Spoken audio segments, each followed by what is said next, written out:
Hello, Cinema Peeps. Oh, hello. Stopped you from yawning. I know. Dodged a bullet right there. Phew. I really shouldn't be this tired, but here It's we like are. it's like your brain. No, it's like, oh, we're recording. Oh, it's time for a nap. I think it's just also, I have the next day or so off of work. So anytime like I have a day off of work the next day, usually like the day before, my body's just very groggy. Maybe it's just because it's like we're putting in the minimal effort to get through today so we can get to that day off. Yep. Minimal energy required. Oh, I just thought. So, this is very early, but happy Thanksgiving, or happy delayed delayed Thanksgiving, because this will be out. We're saying it early, but the podcast will be out a day after Thanksgiving. Yes, that's them. Yes. Well, happy Canadian Thanksgiving, since the American Thanksgiving is not till next month. But That's so weird. Do you happen to know why? I actually never thought of. I just thought it's because, like how we make TV shows and we have to make the Canadian version of every U.S. show. Is that what the thing with Thanksgiving? They were like, we're having in November, and we're just like, you know what? We're going earlier. you know what? I should know this, but I don't, and I don't want to try to guess and make a fool of myself. But I'm guessing there's a specific reason for both. So Google. yes, Google. Kaylee's gonna Google that for us now, because we like to learn, and we also like to get our facts straight. Majority of the time on our podcast. Yeah, I was gonna say, we try. Facts are weird. I am not finding much. Although, that joke I just made about the whole thing. So apparently, supposedly, according to records, that people assumed that Canada, being the younger of the two countries, copied traditions from the States. But apparently, we had Thanksgiving first before the States. And none of this is useful, Internet. What the hell? Why? Okay, why does Canadian Thanksgiving fall? Okay, please just give me an answer. Oh, global news. We can trust global, right? Yes, maybe. Mary? Where was that stupid line? I've seen it now twice. It said, oh, here we go. Okay. Apparently, our celebration is often credited to getting colder the further north you go, and therefore having an early harvest. So, from the fastest Google search and browse in history ever, so obviously don't take this, as actual fact. It just seems like apparently settlers came over first, and we just have it documented first, and apparently, because, it's true in Canada, we get cold a hell of a lot faster. Apparently, that's why we celebrate it earlier, to celebrate the harvest, supposedly. Yep. From the fastest Google search I've done, and, browsing ever. Took way too long. Celebrating harvest. That makes sense. Too long. Was my thought. Yeah, I don't know. We don't really have much of a Thanksgiving tradition other than we just eat turkey in our pajamas. Mm-hmm. Nice. But hopefully we'll be inviting some family this year, but we will see. We will see how it rolls. But completely random. I don't know if you saw this, but on the Instagram. The Instagram? So it wasn't, I guess it wasn't on Instagram, but it was announced that they're doing a reboot of the Resident Evil movies. I did hear that. Maybe I misread this, but it says it's kind of following close to maybe the video games this time around. Oh, cool. And Robbie Amell is in it. Oh. And a bunch of other people I don't care about. I'm just kidding. But but I think they've only confirmed one girl. I'm sorry, I don't know her name. But I think she was in the Maze Runner. I think she's the only confirmed character. She is playing Claire Redfield. Okay. But everybody else, they just kind of named. I think one of the guys was from the Umbrella Academy. The other guy was on Victorious. And then the other guy, I have no idea. But that'll be pretty cool. Yeah, that sounds awesome. Especially because Robbie Amell. I'm just kidding. We all love Robbie Amell. Mm-hmm. Because I've never actually watched any of the Resident Evil movies, but supposedly they kind of, they're their own thing. Mm-hmm. Yeah. They were, I think, supposedly, because obviously it's a video game franchise, it kind of started at the beginning, the video game, and then I guess it just, derailed into its own, thing, and just getting more and more cheesier. Yeah. But, that's what it was known for and what people enjoyed about it, which is kind of funny. And there's I don't know, was there 7 or 8 of them? It's just a lot of them. I've watched 0, but now I'm you know what? I'll do it. Nice. To be fair, I've also never played any of the video games. Yeah, me neither. But I do enjoy watching people play it. Yeah. Because it's funny. Nice. I mean, maybe just because, like, you're a spectator, so when they get scared, you're just like, ah! But, like, I don't know. You're just not... There's, like, less responsibility, you know? Because you're not behind the wheel. You're not the one holding the controller. You're not the one who has to kill the zombies. You just have to watch and enjoy. And you can judge them when you're like, wow, you suck. When in reality, I'm sure if I was playing the games, I would suck so much. Oh, my goodness gracious. But, what did they... Yeah, here we go. Kayla Skirt... I'm not even going to try that last name. Hannah, Joe, Neil the guy from, I don't want to fuck up your last name either, but he was on Arrow. Damien Dark? Yeah. Nice. Apparently he's I like in how it. I knew who that was. Yeah, I know. Thank you. Yeah, so supposedly it sounds like it's taking place in 1998 on the fateful night in Raccoon City, which is technically the second game, because the first game they go inside the mansion. Cool. Chris Redfield, what? Leon S. Kennedy. Oh, okay. Is William Burr. I'm already like super confused. So here's the I don't know a lot about Resident Evil, but I do know that the first game's all about Claire Redfield. And what was the other? I saw the other guy's name. Where was it? Jill Valentine. Leon S. Kennedy. Yeah, the first game is based on those two guys. Jill and Chris Redfield aren't really in the game. Oh, okay. Huh.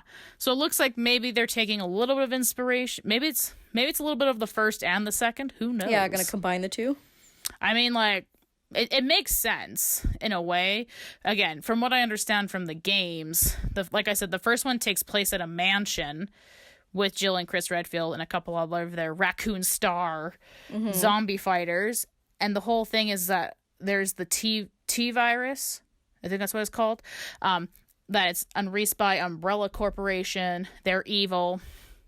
You know, Umbrella embrace evil. La la la. And I believe what happens? They're fighting off bad guys, and then I think the toxic waste from the T virus flows into Raccoon City, which is nearby, and then that whole area gets infected. So if they're kind of going for combining a little bit of both, or maybe the stories happen simultaneously. Ooh, Kaylee should be a writer for these movies. Either way, I'm down. I'll give it a try. I'm trying to be less spooked, but I'm always going to be spooked, so there you go. Hey, you know what? I have come to learn clearly, because before I used to never not be I never used to be a fan of horror movies, and as I throughout my life I have realized how much fun they are. So what? Yes. I don't believe you. Yeah, believe it or not. Yeah. When I was little, I'd never watched scary movies. I hated it. I even hated the kids show Are You Afraid of the Dark? Well, that's reasonable. And then a wonderful friend of mine would force me to watch horror movies, and she'd scare me all the time, and she'd threaten our friendship if I didn't. So I have her to thank for getting over my fear of horror movies, and now look at me. Yeah, sounds super healthy. Yeah. Right? Yeah. Cool. Well, either way, I'm excited for the project, so I hope everything goes well. Mm-hmm. Although, did you hear that Supergirl it's going to be its last season? I did hear that. She just had her baby, which is very exciting, so congrats. Yes, congrats to Melissa Benoist. Not that you'll ever hear us, but yes, congrats. But yeah, so I'm sad, but I was talking to Zena about it too, because her and I are big Arrowverse fans like you and I. I said, like, I'm not surprised. I wouldn't. It's their time is starting to come. They don't want to drag on too long, and like some shows that we know, Supernatural. But yeah, I think I wouldn't put it past the Flash to be following suit pretty soon. I know that Grant Gustin has said that he loves playing the Flash, and it's been such a fun experience for him, but he also too wants to like spread off and do other things with his career and stuff like that. And I guess, at least from what I read, like a while back, they were saying that they're going to leave it up to him to decide if they want to continue going any further, like past the new season that they're on or whatever. So yeah, I wouldn't put it past the Flash to follow suit pretty soon, since Arrow's gone now. Yeah. Supergirl now. An end to an era. Right. Well, I mean, yeah, that's kind of my own, like, I personally don't watch Supergirl, but that's kind of like my fear then, is like every other show is now going to have a domino effect of ending, which sucks, but yeah, it does, because they're like the main shows, but clearly DC's got some stuff up their sleeves, because they have the whole Superman and Lois show that's going to be coming out. They've got Stargirl still. Batwoman's getting some upgrades. I'm not sure if Black Lightning is still I think it is going. Is it? I think so. And then the Legends are going to be going for a little bit, hopefully. Fingers crossed. Yeah, so there's still at least a few good shows that are going to kind of, come up after them. But yeah, it just sucks because they're such beloved characters, so. Right. But you do have to, like you said, like, if, as much as you could enjoy doing it, sometimes that does limit you to do other things. Yeah, exactly. Yeah. And I mean, I'm just speaking from one fan, if they do just like, I usually find that even with any of these Arrowverse shows, when they're over, I still try to follow what they're doing anyway, to try to support them anyway. Yeah, so hopefully exactly. that's kind of what the outcome is, that you continue to support them in their careers. Yeah, exactly. Because I'm sure you could agree too. They're not just great actors, but I think they're great people too, and they try to do a lot of good in society, as well as perform really well in their shows. Right? Because again, like just talking when we were talking about Resident Evil, Robbie Amell was Firestorm in The Flash. Yep. He was only there for like a season and a bit, but again, like he's done a lot of cool things, so like I do follow some of the actors because I'm like, oh, these guys are cool. So, and usually they try to find fun projects or passion projects of their own. And you go, oh, that's cool. I want to follow you and help you support your dreams. Yeah, exactly. Support your dreams. Support your dreams was my thought. Also, I was very confused because everybody on it, because again, speaking of, I follow quite a few of them on Instagram, they were sharing like this album, because like I didn't realize, but Mr. Fantastic made an album. Oh, a musical album, like Echo Kellum or whatever. Yeah, his name is. Yeah. Mm-hmm. And I was like, oh, that's so cool. And then I listened to one of his songs, and I was like, damn, he can drop bars. What? That's cool. It kind of reminded me a little bit of Daniel Glover in a way. Like, just because, really? like, in Community, like, I don't know. Because, like, in Community, right, he plays, like, Troy, who's very young. What are the words I'm looking for? Because, like, him and Albert are, like, the goofballs. They're always going on their own adventures. And then as Childish Gambino, he just drops hard bars. Right, it's just, like, a complete flip. Right, and that's kind of what it felt like a little bit for me. From him being, like, Mr. Fantastic, being like, oh, I'm here, I want to do good, to, like, just dropping mad bars. And I'm like, yo, it's pretty... I've only listened to... Yeah, because what's that? I think that song is called Runaway, I think. And then Just Me so far. Cool. But I think I have it saved on one of my tabs, because I've been meaning to just kind of listen to them all. Nice. Because, like, my music taste sucks nuts, so really, any, like, new stuff that can come into my life, I'm like, oh, yeah, this is cool. I like to listen to the same, 5 songs 100 times, so that's why. Hey, you know what? There's nothing wrong with that. It's not that my music taste sucks, it's just I don't really expand much into, like, my musical tastes. I'm like, oh, you sing Screamo Disney songs? Select, please. Repeat, thank you.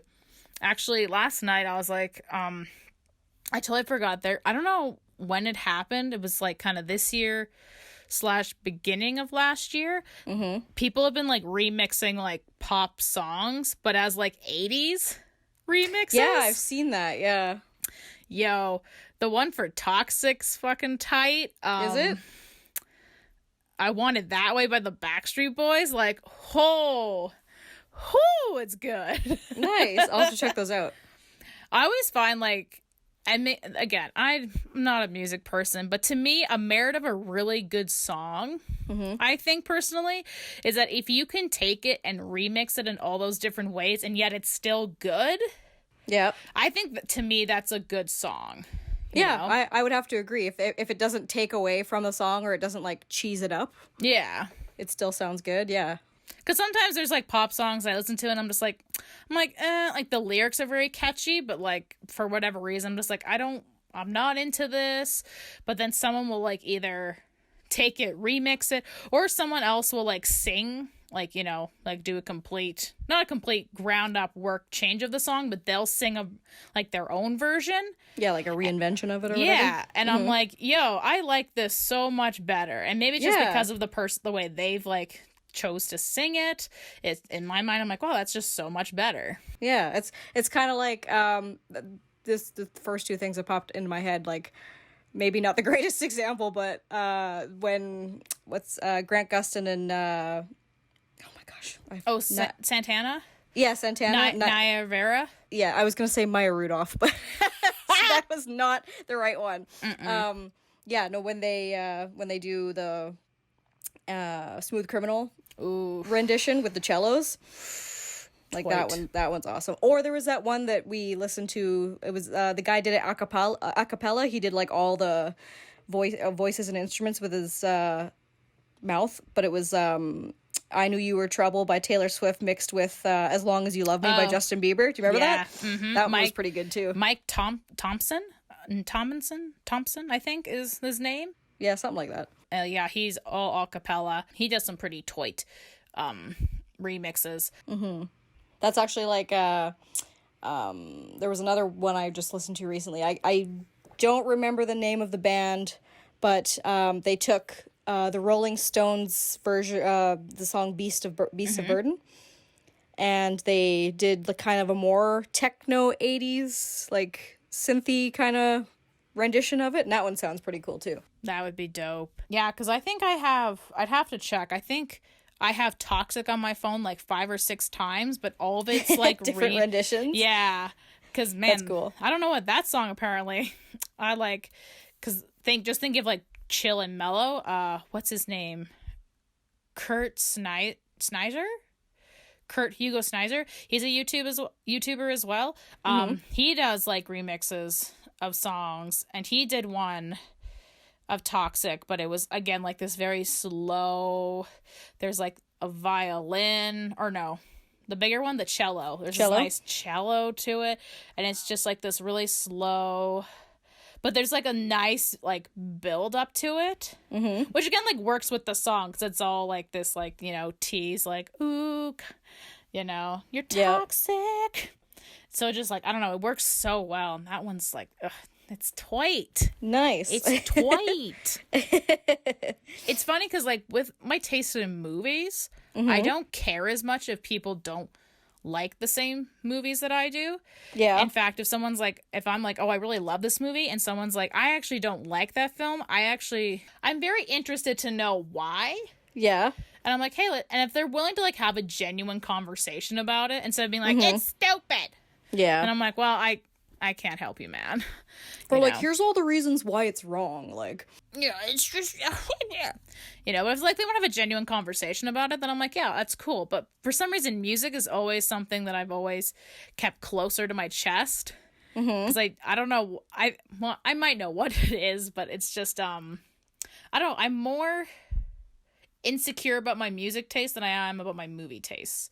Oh, really? Yeah, because I remember, I don't know what it was, but in junior high, like one of my favorite bands was Evanescence, which makes sense, in junior high. Yeah. You're like you're like, yeah, I'm emo. Yeah, these deep lyrics speak to me. But no, like I really,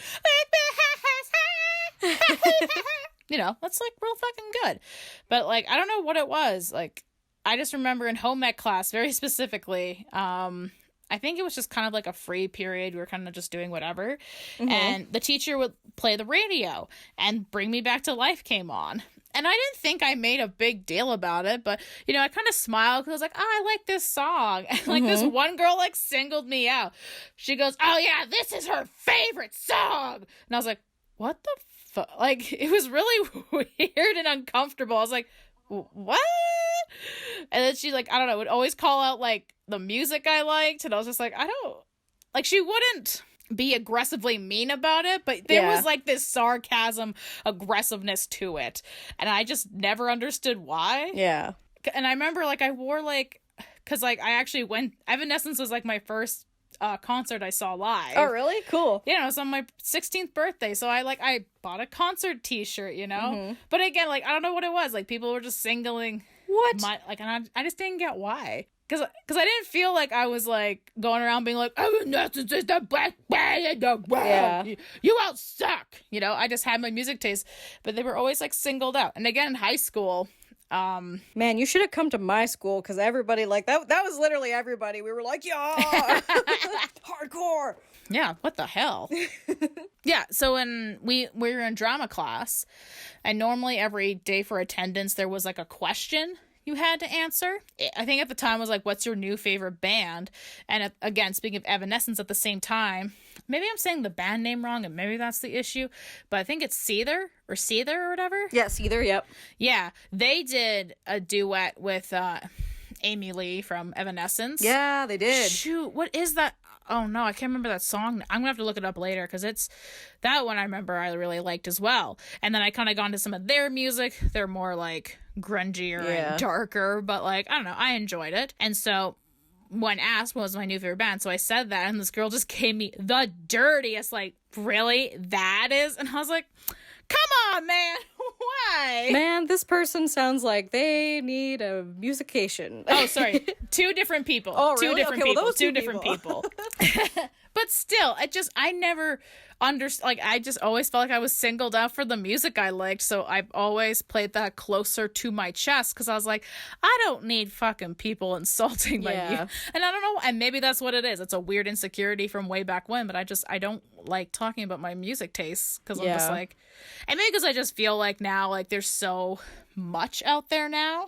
You know what I mean? But I feel like everyone's still on the same page. Like, oh yeah, this cool band and this cool band. And I was like, I have no idea what you're talking about. Are they on the radio? Right. I don't know them. And even still, I don't know any music played on the radio anymore. Yeah, well, same, honestly. Like, I'm thankful for Spotify, because I've been able to discover some new bands. But they're, like, the nice thing about Spotify is it'll curate and kind of like gather the information, because, like, the more you use it and like certain artists or like certain playlists or music genres or whatever, it'll start to recommend more new or just more things that you haven't heard of similar taste, right? So they're like, well, you like Evanescence, here's a playlist we think you'll like, and it's like a bunch of different songs similar to, or just kind of like similar sound or whatever, and then you can discover like artists you never knew before. So that's kind of what I like about Spotify. But yeah, I find it's interesting to get to know people through their music taste. I feel like you can really get to know a person, because if you just stick to like one specific genre, to me that's like, really, like, if you like it, sure.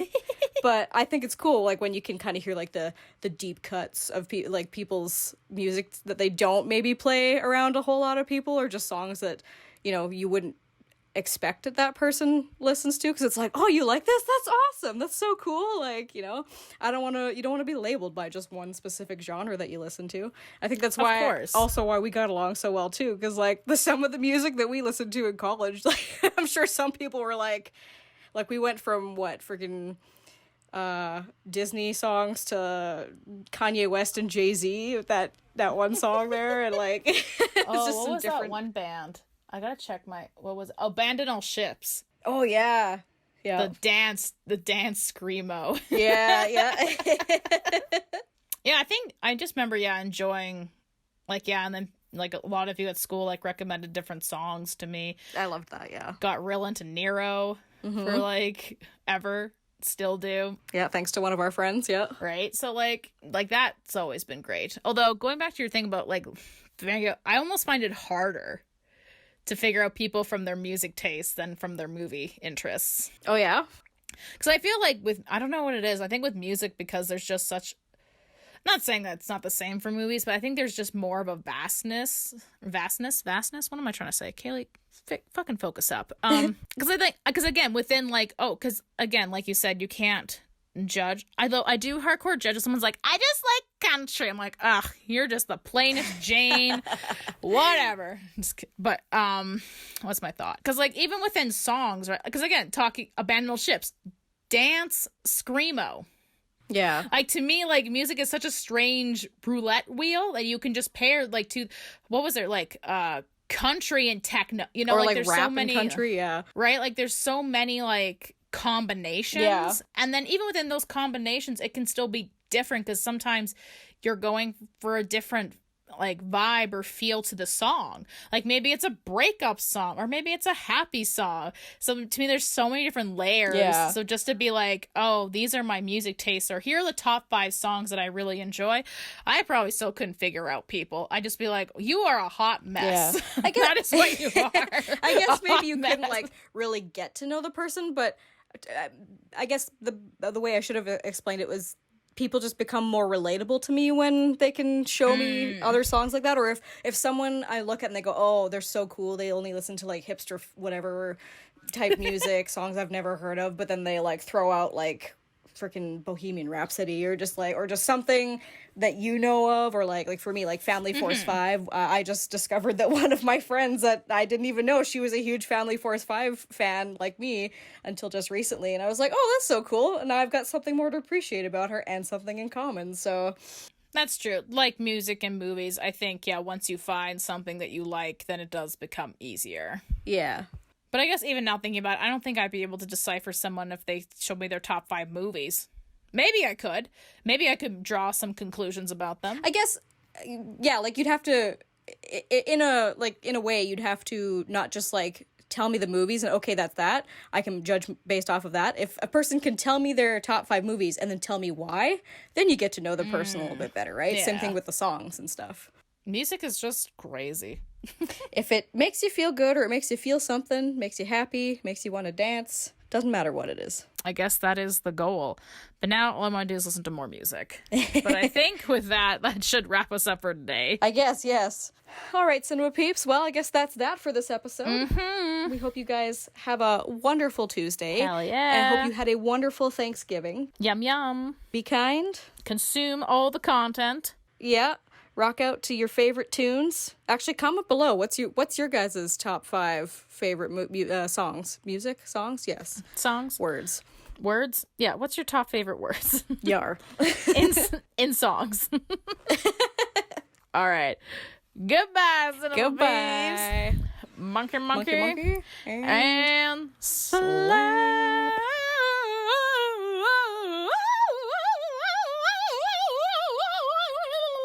Beautiful.